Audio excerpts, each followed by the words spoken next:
December 21st, 2024. Mental health is real. Seek help, end the stigma. On the news this morning. Court adjourns 2 lawsuits on 27 Rivers lawmakers' defection saga.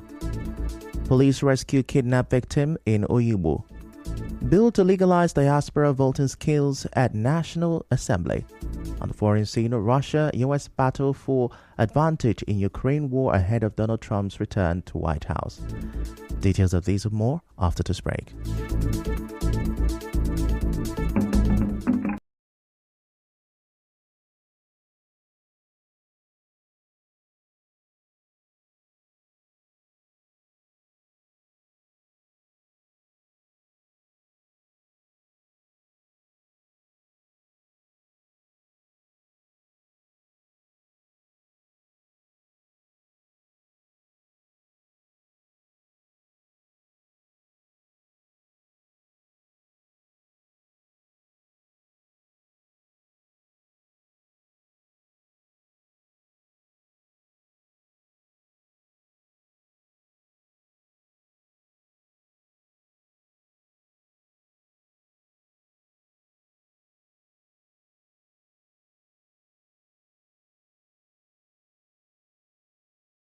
We begin the news this morning with the Labour Party saying it is committed to proving that the 27 lawmakers in Rivers State who declared their defection in December last year lost their seats as a result.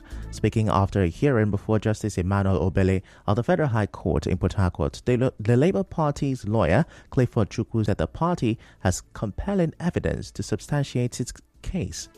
Now, he said, among the evidence is a video clip showing Mr. Amehule announcing the defections on behalf of himself and the other 26 lawmakers. The lawyer said the court granted leave to present the video as evidence, but at resumed hearing on Wednesday, Justice Obele opted to address preliminary applications before proceeding to the substantive matter. Our position is simple, that these persons voluntarily came out and told the world that they had defected. As a matter of fact, we saw it on Channels TV, saw it on TVC, and we have now come here to tell the court that, look, having done that, they should vacate the seat so that INEC can conduct a by-election where everybody, including Labour Party, will contest. Furthermore, at the Federal High Court in Abuja, they deposed to an affidavit reflecting the fact that they have defected. The PDP also responded to that affidavit, admitting that they have defected. The case has been adjourned to January 21st, 2025, when the video evidence is expected to be presented in court. Meanwhile, the second case by the Speaker of the Pro-Fubara lawmakers, Victor Okojumbo, and his 2 colleagues, Okari Goodboy and Adolphus Timothy, also came up in court on Wednesday. They are urging the court to declare that the 27 lawmakers are no longer members of the Rivers State House of Assembly, citing sections from the 1999 Constitution, among other related demands. After considering the affirmation, the application for joinder by the PDP and the APC, the Judge Justice Emmanuel Obele adjourned to December 10, 2024 for adoption of processes which may lead to reservation of judgment. Recall that the 27 lawmakers, led by Martin Amehule, announced their defection from the People's Democratic Party, PDP, to the All Progressives Congress, APC, on December 11, 2023, reportedly without any internal crisis within the PDP, a condition often required to justify such moves. Their lawyer, Emeka Onyeka, spoke to newsmen after court proceedings on Wednesday. So what happened today, court needed to trash out the preliminary issue before it gets into the substantive matter. The first defendant, as well as the second to the 28th defendant, were asking the court to order the plaintiff in the matter to file pleadings on the basis that the issue before the court is contentious and is not one of such issues that can be determined on a documentary basis, so to say. That's on ground of originating summons. So that's the issue that the court has actually taken on today. Moving on, a Federal High Court in Port Harcourt has adjourned a murder case involving 12 suspects accused of killing a female inspector, Christiana Erikere, at the Taba Police Checkpoint in Rivers State to 4th December 2024 for continuation of hearing. The trial judge, Justice Augusta Chukwu, adjourned the matter after lawyer to the first and third defendant, Sonny Nwokoro, cross-examined one of the witnesses who identified himself as Harrison Emmanuel, a police officer from the Bori division. During the cross-examination, Mr. Emmanuel alleged that the suspect assaulted the late Christiana with sticks and blocks, after which she died on the way to the hospital. As you may know, the suspects were reportedly traveling from Delta State to Akwa Ibom State for a wedding program on 25th April when they allegedly attacked the female police inspector to death at her duty post.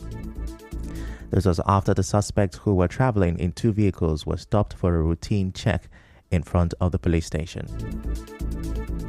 In another development, the Arewa Consultative Forum ACF in Rivers State has expressed concerns over the continued captivity of some of its members who were abducted along the Abuja-Lokoja Road last week. Recall that 6 staff members of the National Board for Technical Education were kidnapped along the Abuja-Lokoja Road last week while on their way to Port Harcourt. The State Public Relations Officer of the ACF, Babaji Yaotanko, in an interview with our correspondent, called on the police to intensify efforts to ensure their unconditional release. Our concern is very, very high on those kind of things that are happening in those schools. Even if you could go to the media today, our leaders, the Arewa leaders, they are making some kind of reform on the education and security. So probably we are on it, and we have discussed so much with the foreign government so that they can see how they can put much security on that route. We have called severally, not even now, that the security should at least make enough enforcement on that same route. Mr. Yaotanko described the Abuja-Lokoja Road as a death trap for motorists, urging security agencies to beef up patrols and ensure safety along the route. If that road is blocked, the social economy of the whole country is blocked, because that is one of the major roads we have between the north and the east and the south and the west. You understand me? That road is very essential to us, we the Arewa people, because without that road, the commodities cannot even come to other states, the farmers. So we are calling on the security agencies, please, to put more effort. We know they have been trying their best, but the whole thing, it's not like anything going on there. But I think the security agencies will try and do something. In the meantime, the Rivers State Police Command says its operatives rescued a kidnapped victim and recovered an operational vehicle in Oyibo local government area. Spokesperson of the command, SP Grace Iringikoko, in a statement said the victim, identified as Madwabuchi, was rescued after operatives swiftly responded to a distress call about armed men who had been shooting sporadically before abducting the individual. SP Iringikoko said the armed men opened fire upon sighting the police, but were overpowered, which led the gunmen to abandon both the victim and their operational vehicle. She said investigation is ongoing. In the same vein, police operatives, while acting on credible information, coordinated a covert operation at St. Loretta Street, Oyibo. During the operation, 25-year-old Gabriel Morris of Mercy Ground, Konkom, Oyibo, was arrested. The River State Police Command spokesperson, SP Grace Iringikoko, said the suspect, Mr. Morris, confessed to being a member of a syndicate that has been terrorizing Oyibo and its environs in recent times. She said items recovered from him included a locally made pistol and a quantity of weed suspected to be Indian hemp.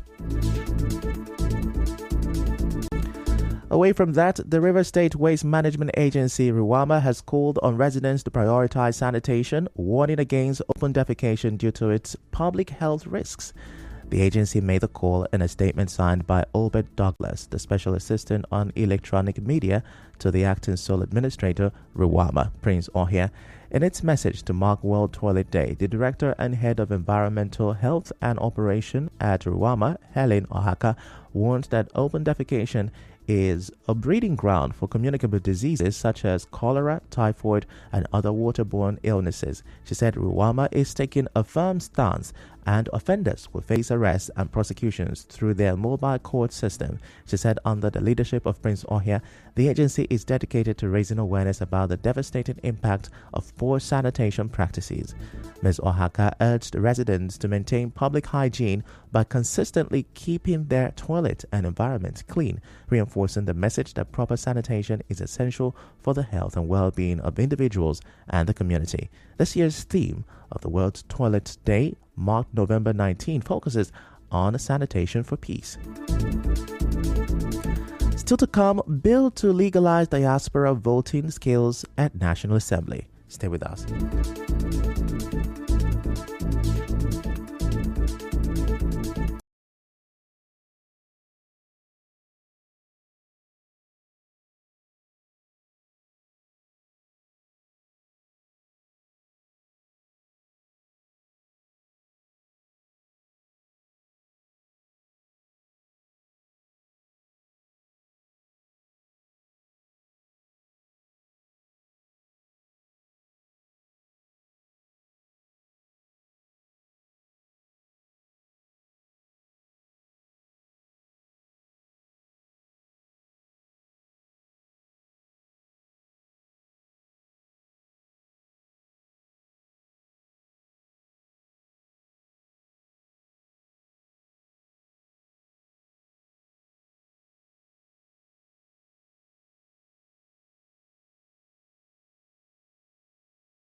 Back and now the rest of the news.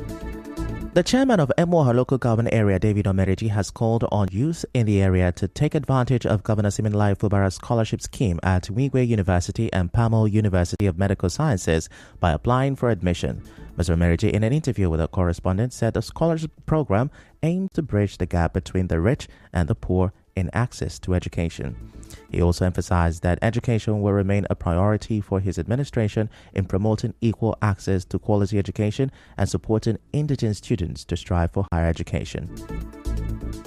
What we have in our hands is a big opportunity to join the best in those universities, and people of Emoha local government will not be left out. With the number of scholarships the governor is giving to students in those universities, the state will soon join the league of super educationally advanced states in the country, and this is what good governance is all about. He also assured the people of Emoha of quality leadership that would ensure overall development of the area.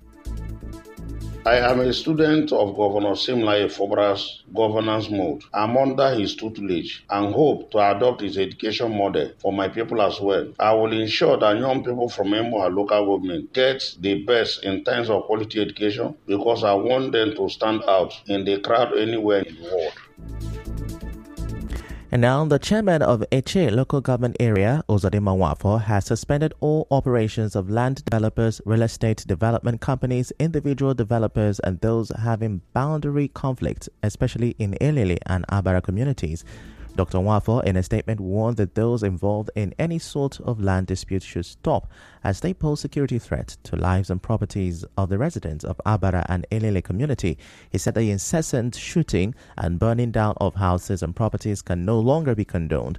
The Eche local government chairman said all activities relating to land are banned until a committee mandated for the purpose is set up to interface with all parties involved.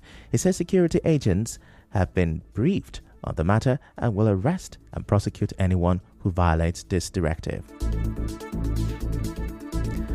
Away from that, a group, the Supreme Council for SIM, says it has inaugurated its council executives for Ikwere local government area of Rivers State. Speaking at an event held at State School 2, Alo, the grand patron and leader of Supreme Council for SIM Worldwide Kelga chapter, Henry Chimawodu, encouraged the people of Ikwere local government area to continue to support the Rivers State government and to resist intimidation by detractors. Dr. Nwodo, who is also a representative for petroleum monitoring in the Niger Delta, said the inauguration aims to rekindle hope for the oppressed. This thing we have come to do today is all about telling people there is hope, that God is supreme. No matter what you struggle, no matter what you fight, if God is not with you, you will lose the case. God is with Fubara. So we can't take any form of intimidation. So Rivers people, I urge them to come out in their numbers and take their rights. It is their right. It is their right to choose who governs them, and we have chosen to follow Governor Fubara. The national leader and convener for the Supreme Council for SIM, Joshua Fubara, also spoke. In Ikwere local government and Rivers State at large. First, the Ikwere local government, the governor is one of them, is their in-law. They should support him. They should allow the Ikwere local government to enjoy peace so that development will strive. Then for the people of Rivers State, let them stand by the government. Let them pray for the government. Let them know that the thoughts of the governor concerning Rivers people is for peace, is for prosperity. Using Rivers people money to Rivers. Now, the Pro-Fubara group said that the inauguration is part of efforts to expand the support base of the governor across local communities and the local government. In other news, a bill to amend the Constitution and provide for diaspora voting scaled its second reading in the House of Representatives on Wednesday. The bill, co-sponsored by the Speaker Abbas Tajuddin and Sodiq Abdullahi, seeks to amend the 2022 Electoral Act and provide opportunities for Nigerians in the diaspora to vote. The bill was passed for a second reading in July and had been referred to the Committee on Electoral Matters for further legislative action. We go on another short commercial break.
President Joe Biden's administration and Russia have made separate but significant moves aimed at influencing the outcome of the war in Ukraine. This is coming 2 months ahead of U.S. President Donald Trump's return to the White House. On the news this morning, you heard court has adjourned 2 lawsuits on 27 Rivers lawmakers' defection saga. On the foreign scene, Russia and the U.S. battle for advantage in Ukraine war ahead of Donald Trump's return to White House. The news was edited by Chioma Ezenwafo. To reach the news team, send an SMS or WhatsApp to 0808-721-7215. I'm Ifechukwu Moyoli. Many thanks for listening.